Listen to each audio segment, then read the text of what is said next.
है कि सदमन क्या गुरुमन क्या।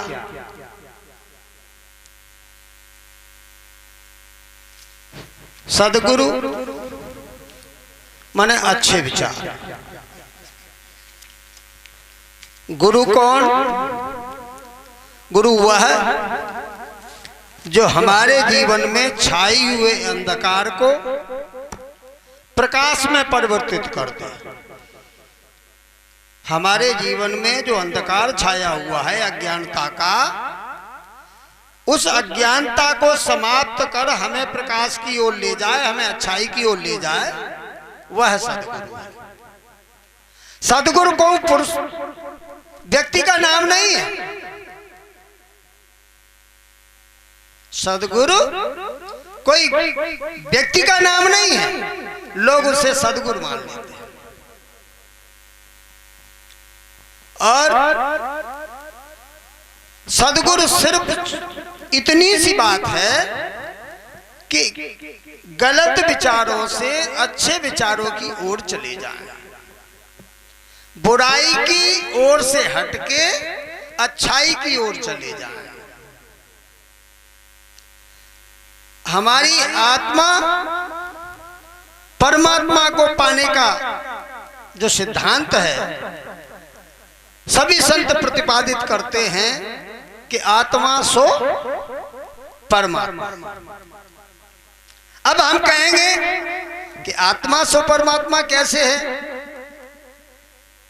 वो महाराज जी ने कहा था कि ईश्वर अंश जीव अविनाशी, चेतन अमल सहज सुख राशि। परमात्मा को हमारे अंदर ही विराजमान कर दिया है सदगुरु ने।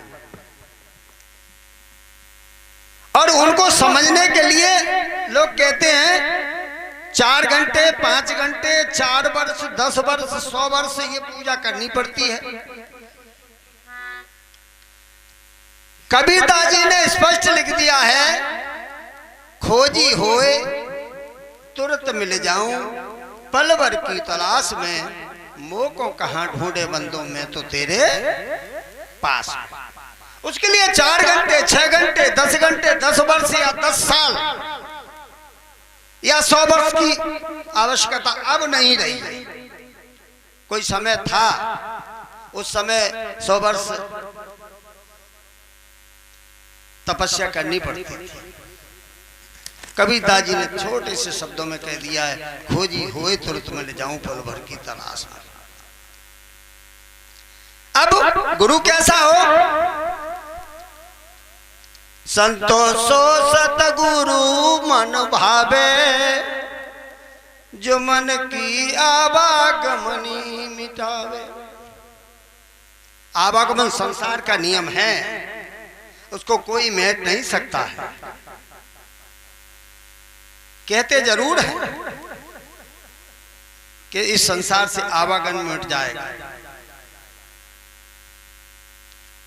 पुनर्जन्म होता है, फिर जीव आता है, फिर जीव जाता है। लेकिन कबीरदास जी ने कहा है कि जियत मुक्त सो मुक्ता भाई, मरो मुक्ति कहे किसने पाई। जीते जी आप अपने जीवन में उस परमात्मा को प्राप्त कर सकते हो। परमात्मा बहुत दूर नहीं है, कहा है कि आपके हृदय में है, फिर ज्यादा दूर कैसे है? जब सदगुरु ने तुम्हें बता दिया कि परमात्मा आपके अंदर ही है, लेकिन बाहरी वृत्ति को समाप्त करना पड़ेगा, संसार से उलटवासी करनी पड़ेगी। संसार में जो बर्ताव कर रहे हो वो परमात्मा को पाने के बर्ताव नहीं है। हमारा बर्ताव इस संसार सागर से हटके हमें अपनी ओर ले जाए, अपने अंदर ले जाए, अपने हृदय में जो है ले जाए, अपने चित्त को। एक ही शब्द में कह दिया है, सच्चिदानंद भगवान की जय। अब स्पष्ट रूप से सब कुछ बता दिया, इसके बावजूद भी भटकते रहिए। भटकी भटकी जग हारा, जाको को न पाओ पारा। और इतनी सी जरा सी बात लिखा दी है कि आप अपने चित्त को सत्य में स्थापित कर दीजिए, आनंद की प्राप्ति हो जाएगी। सारे धर्म ग्रंथों में, सारे प्रवचनों में, सारे जो है सूत्रों में एक ही बात लिखी है कि अगर आपके जीवन में आनंद उतर आए, यही परमात्मा का स्वरूप है। लेकिन आनंद उतरेगा कब? आनंद तब आएगा कि आपका चित्त जो संसार में लगा हुआ है, संसार से हट करके, बाहरी वृत्ति से हट करके वो आपके अपने अंदर आ जाए। अपने चित्त को उस सत्य में स्थापित कर दीजिए तो आनंद की अनुभूति होती है। इसलिए कहा है सत्यम सल खलमिदम ब्रह्म। सत्य को ही ब्रह्म कहा है। सत्य कहीं बाहर से नहीं आने वाला,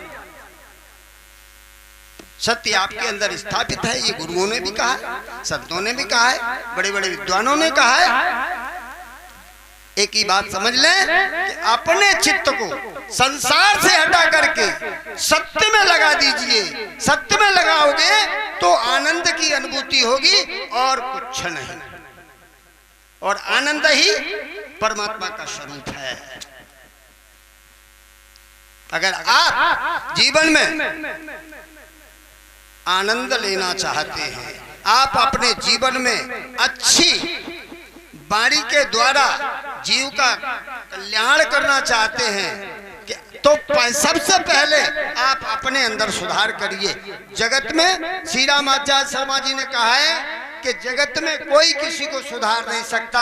अगर जीव अपने आप को सुधार ले तो निश्चित रूप से उसकी प्रवृत्ति के अनुसार उसके आसपास का वातावरण बदल जाता है। वही वातावरण फिर दूसरे के चित्त में उतरता है तो निश्चित रूप से वहां आनंद की अनुभूति होती है। हमारा उद्देश्य परमात्मा को पाना है। जितनी भी कथा, भागवत, पुराण, वेद, शास्त्र, प्रेम सागर, सुख सागर जितने भी पढ़े गए हैं उसमें आनंद को ही सर्वोपरि बताया है।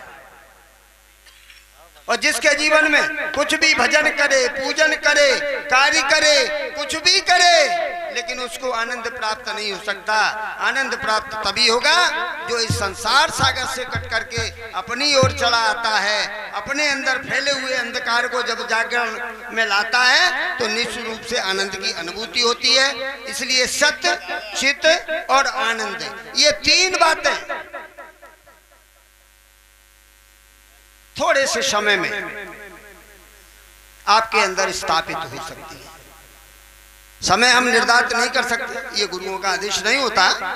कहने का अर्थ यह है कि आप संसार के तमाम गलत कार्यों से मुड़ करके आप अपनी ओर आ जाइए और दुनिया में प्रेम है, राम है केवल प्रेम प्यारा, प्रेम में स्थापित हो जाइए। इस संसार में प्रेम स्थापित करिए, जीव के अंदर प्रेम स्थापित करिए तो वह जीव आपसे उस प्रेम को पाकर के धन्य हो जाता है।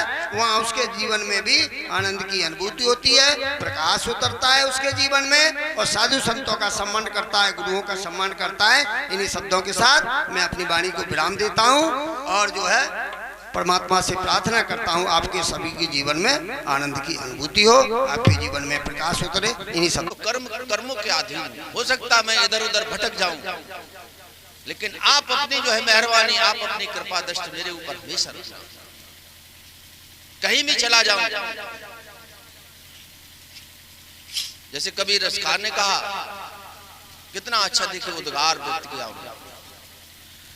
मानुष हो तो बही रस खान, बसु ब्रज गोकुल गांव के ग्वारन, जो पशु हो तो कहो बस मेरो, चरो नित नंद की धेनु मझारन।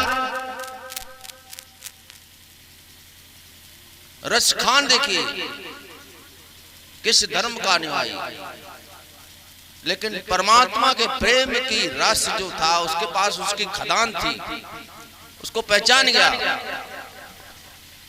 पाहन हो तो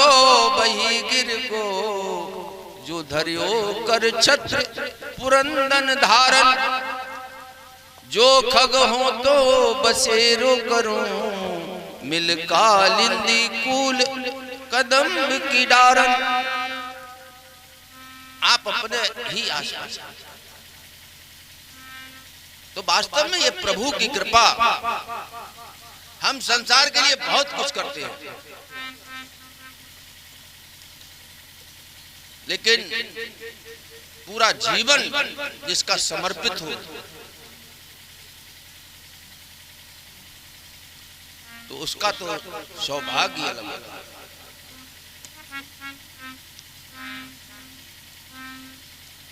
जिसने अपना कुछ बनाया ही नहीं,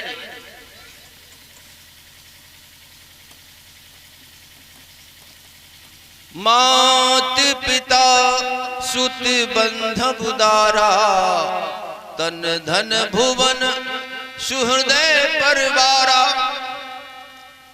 सबकी ममता ताग बटोरी, मम पद मनहि बांध बर डोरी, समदर्शी इच्छा कछु नाही।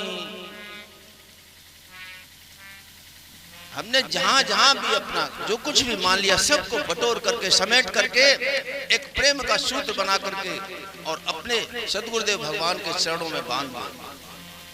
अपना कुछ रखो ही नहीं, तो सब कुछ तुम्हारा ही तुम्हारा है। आज आया है दर पे तो कुछ मांग ले, है क्या? देखिए नुमाइश में देखिए, अब एग्जीबिशन लगेगी, तमाम माता पिता के साथ बच्चे भी चले जाते हैं। बच्चा देखता है, जो कुछ भी देखता है, ये भी लेंगे, ये भी लेंगे, ये भी लेंगे। पिता की उंगली भी पकड़े हुए, पिता उंगली पकड़े हुए बच्चे, और उंगली अगर छूट जाए तो फिर उसको कुछ अच्छा नहीं लगेगा, केवल रोना है। तो उसका मैंने साथ उसकी याद को भुला दिया, इसलिए रो नहीं रोना है, रो नहीं रोना है। एक राजा साहब थे, तो पहले राजाओं का तो काम ही था राज्य विस्तार के लिए अपनी फौज फटा लेकर के निकल जाते थे। एक राज्य को जीता, दूसरे राज्य को जीता, कई कई रानियां होती थी। विजय श्री हासिल हो गई तो मंत्री से कहा घर पे चिट्ठी लिख दो, रानी को क्या क्या चाहिए। यहाँ पर बहुत बड़ा पेरिस लंदन में बाजार लगा हुआ है। सब रानियों ने अपनी फरमाइश लिख करके भेज दी। किसी को आभूषण चाहिए, किसी को कोई साड़ी चाहिए, बेशकीमती सामान जो कुछ माई लोगों का होता सब लिख दिया। एक छोटी जो रानी थी, तो उसने जो है एक जो जिसमें जो गहने आते बन करके, उसमें लाल कागज होता, उस कागज पर उसने लिख करके सा, केवल सा, अच्छा सा, याराला सा लिख करके भेज दिया और लिफाफा बंद कर दिया, भेज दिया। चिट्ठी चली गई।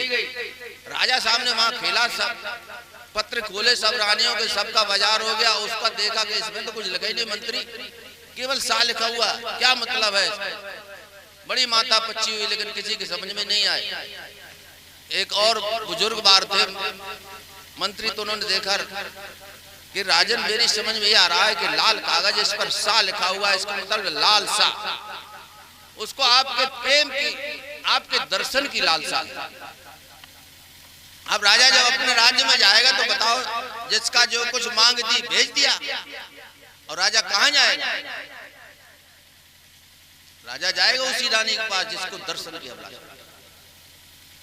तो इसीलिए संसार की जितने भी समझ रूप से हमारी कामना इच्छाएं, उन सबको विराम दे करके एक प्रबल इच्छा कि प्रभु के दर्शन की, हम उनके हो जाएं। तुमने संसार के तमाम संबंधों को देखो, उनको खूब देख लिया, लेकिन आखिर में क्या रिजल्ट? इस संसार को देखो, गहराई से देखो, अपना अनुभव, लेकिन हम अनुभव से सीख नहीं पाते। किसी ने कहा experience itself is not knowledge. अनुभव ज्ञान नहीं है, but to learn from experience it will become your knowledge. जब तुम अपने अनुभव से सीखोगे अनुभव तो हमें रोजाना हो रहे हैं। इसने कितना कमाया, कितना इकट्ठा किया, आज उसके बच्चे पता नहीं क्या दुर्दशा हो रही, कौन पूछ रहा है। लेकिन हम अपने अनुभव को अपने उसमें नहीं उतार पाते। संसार का देखिए, इसका स्वभाव